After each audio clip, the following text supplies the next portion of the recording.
د مفتی فضل جمیل رضوی سره څوک چې د رویت هلال کمیټه پاکستان ممبر دی او لوی عالم دین دی مذهبي سکالر دی د دوی نه اورو چې الله پاک روزه په څه مقصد باندې په مسلمانانو باندې فرض کړه او د دې سره سره مونږ لا په دې مقدس میاشت کې کم اعمال کول پکار دي چې الله پاک زموږ رضا شي مونږ الله طرف ته نږدې شو او الله پاک زموږ ګناهونه وبخي. نو قدرمنو کتونکو مفتی صاحب سره خبرې اترې کوو. ټول وړاندې ستاسو شکریا ادا کړو دا غي سره بیا د حاضرینو ناظرینو ته د روزې د میاشتې د اهمیت په بنیاد زمونږ ضابط حیات قرآن دی او قرآن کې الله تبارک وتعالی فرمایي کتب علیکم الصیام کما کتب علی الذین من قبلکم لعلکم تتقون. الله فرمایي پتا سمندار روزه فرض کړی دا او تاسو نه وړاندې په نور امتونو مم روزه فرض کړی خو د دې غرض دی غرض دا چې تاسو تقوادار شئ تاسو پرهیزګار شئ.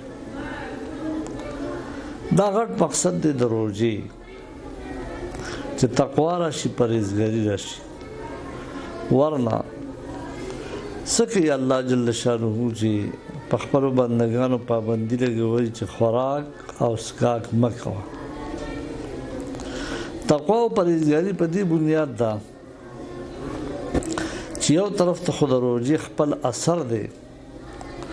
د هغه اثر په بنیاد باندې د انسان نیکو طرف ته مخ شي جمعتونه ډک شي تلاوتونه زیات شي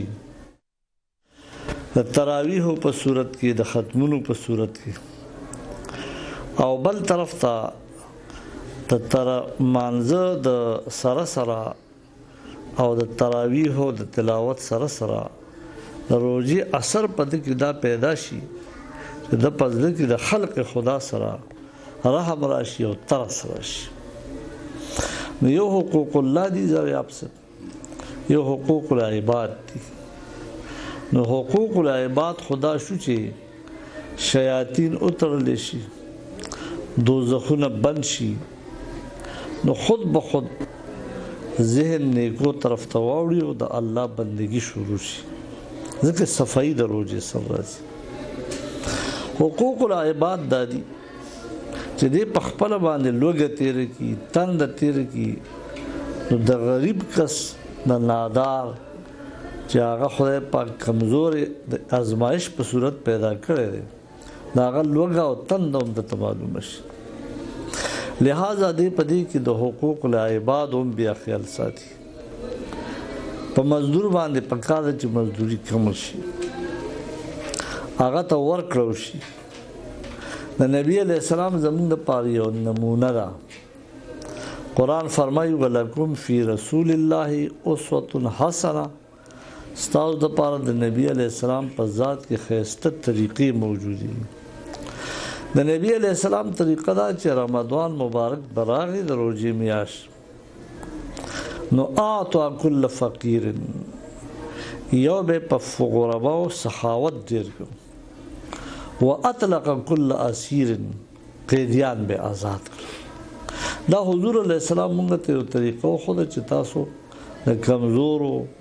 نادارو ضرورتمندو حاجتمندو د دې سره په عام کال کې هم تعاون کړئ